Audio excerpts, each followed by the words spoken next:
Hey, two picklers.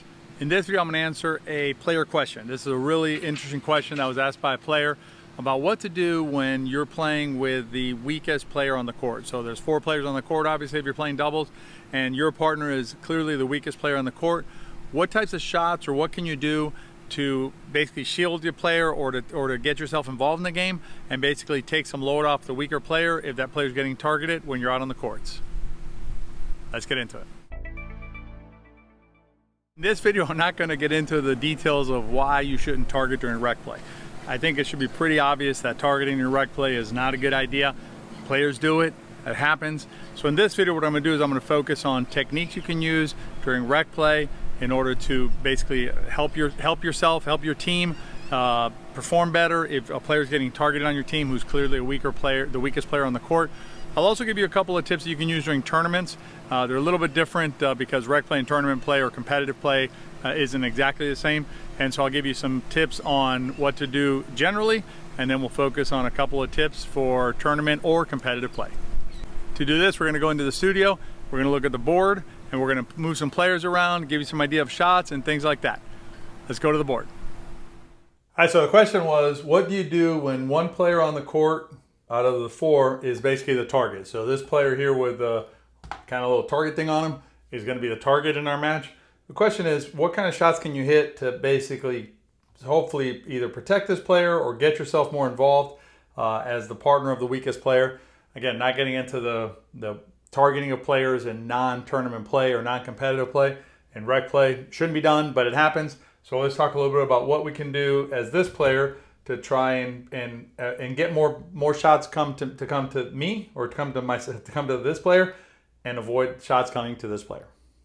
First thing we're going to look at is we're going to look at a return of serve. So we're going to look at if you want this player, if you want the ball to come back to you, you want to basically encourage this team to hit the ball back to you. What you're going to do is you're going to hit your return of serve over here. So what will happen is you'll have the serve, and this assumes that you have the skill set to be able to hit it there without hitting it out wide or long. But you're basically going to try and hit it over here. The reason you hit the ball here is because most players have an easier time hitting third shots in this direction, and obviously you're going to come in. So in this direction than they do in this direction. So it's going to be easier for this player. Basically, you're inducing this player to hit the ball cross court or somewhere over here, right? Basically to you, as opposed to trying to hit it over here to the weaker player. And if this player does decide to go this way to the weaker player, what can happen more often in this type of shot is that you'll have a higher shot that the weaker player can attack as opposed to if the player had gone this way. The same technique will apply when you're dinking. So say that you're in a dinking situation here, everybody's up at the NVZ and you're playing a dink game. What you're going to want to do is you're going to want to try and hit your dinks primarily over in this zone here. You're going to try and avoid hitting them here or here. So basically you're going to work, I mean, it does limit your, where you can hit the ball, but you're going to basically try and work in this zone here. The idea is the same as with the third shot. What you're trying to do is you're trying to basically keep this player from hitting balls here. It's a much harder shot normally for most players to hit a straight on dink here. And there's a higher chance of a pop-up allowing the weaker player, the target player, to be aggressive with it or put it away. So this player is going to be encouraged to basically try and hit his or her dinks basically here or over here, which is what you want to do if you want to keep balls away from the targeted player. These are techniques you can use either in tournament or competitive play. You can always use them in rec play without creating much fuss with a targeted player who may not want to be outed or be identified as a targeted player. So you can execute these strategies silently without calling attention to them, thereby inducing shots to come into this zone here and away from the targeted player. Another thing you can do is when you're playing with a targeted player is you really want to try and avoid this area here. I'm a huge fan of middle balls in most situations, but when you're playing with a targeted player, if you go into these zones here, what happens is you allow these players then to rework the ball over here. No, not rework it, but redirect it. So, let's say you hit if they're back here and you execute your return of serve in this zone, right? Then these players have the ability to go into the area that you're trying to prevent them from going into.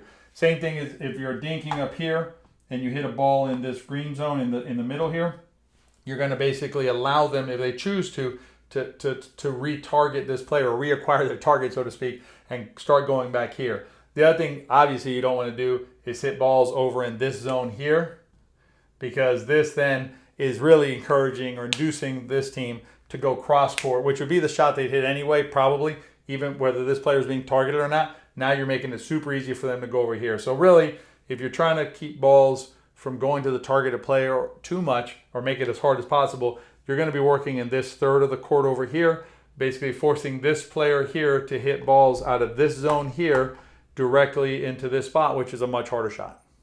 If you're playing in a tournament or competitive play and you have a partner who's not going to be offended by this, what you can do is you can basically camp out around here, basically squeezing the area that this team has to work in, challenging this team to hit you over here, to go behind you, so to speak, to basically force you over here. And basically you're going to camp out here to put as much pressure on this team as possible and really reduce the size of the area that they can target this player. You can even, in some instances, basically, if the ball ends up landing around here, let's say, you can have an agreement with this player that you're going to step over and take a few of those to help alleviate the pressure of this player. And what you're doing there is you're making the window that this team has to hit into really, really small and really uncomfortable. So that's another way to try and alleviate shots from going to the targeted player. And you see this happen a lot in mixed doubles. It happens all the time. It also happens in when you have a player like a Simone Jardim, who's a very dominant player. It's the other way around. She'll stand here. Well, let's put it over here. So Simone will basically stand here because she's right-handed and dare teams to hit behind her here and then make this area really, really small. Most teams will not hit in here because they're worried about Simone's forehand attack. So they'll basically end up playing in this little quarter of the court.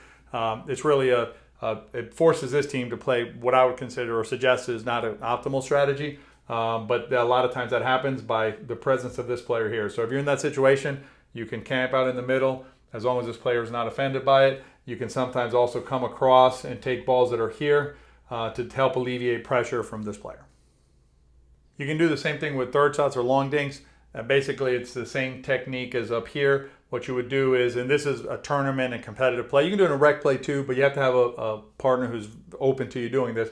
But basically, you would start taking balls that are even over here. And you can even, when the third shot's being hit, if you want to camp out here, let this player slide over a little bit, camp out here, and basically tell this team, your area, if you don't want me to hit the ball and you want the targeted player to hit the ball, you better hit the ball over in this zone here. And then what happens there is you're inducing errors here, maybe here, but basically you're making the court really small for this team to work in by just standing here. So that's another technique you can use. Again, you have to have a partner that's open to you doing that so you don't create any kind of discord with your partner, but that's something you can do as well if you're trying to protect a player from being over-targeted. Let's look at a few points in tournament play where one player is being targeted and talk about some of the techniques that the other player could use to help prevent some of that targeting. Now, in tournament play, targeting is not only acceptable, it's strategic. It's something that there's no reason why a team should not target during tournament play. And in fact, not targeting during tournament play would be less than optimal play. It would be an error in our estimation. But in non-tournament play or non-rec play, targeting shouldn't be done. As little as possible should happen during a game.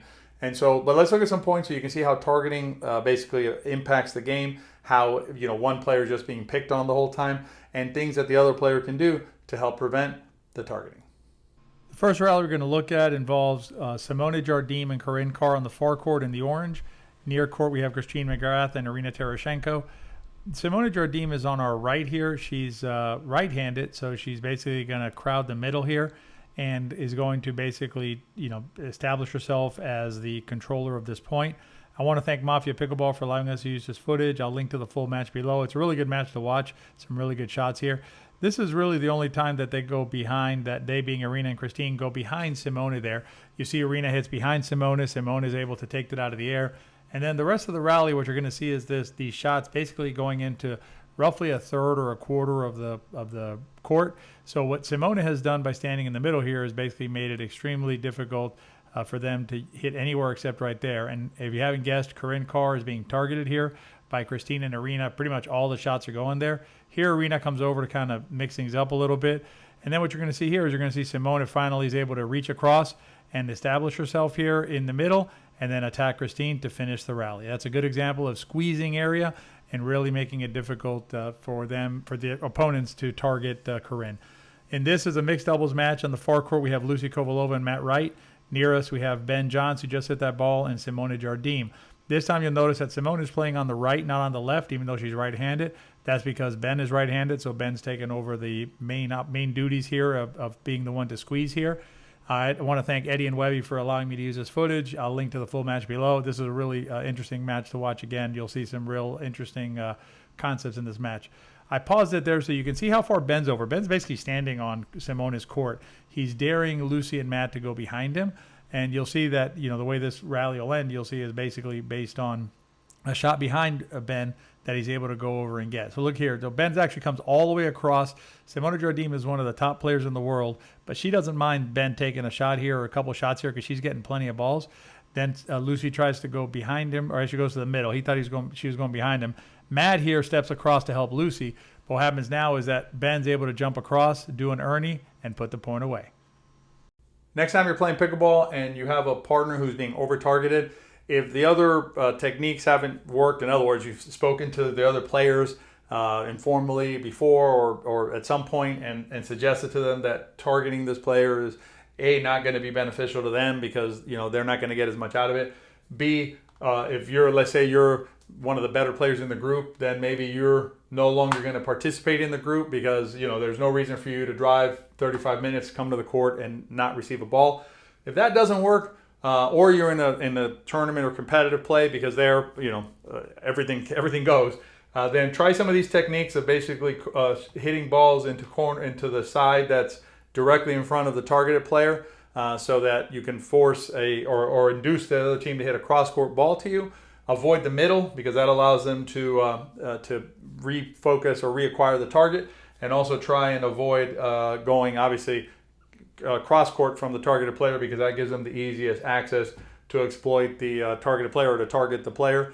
So if you use those techniques, you can try and reduce that kind of over-targeting and hopefully get you some balls. Good luck out there.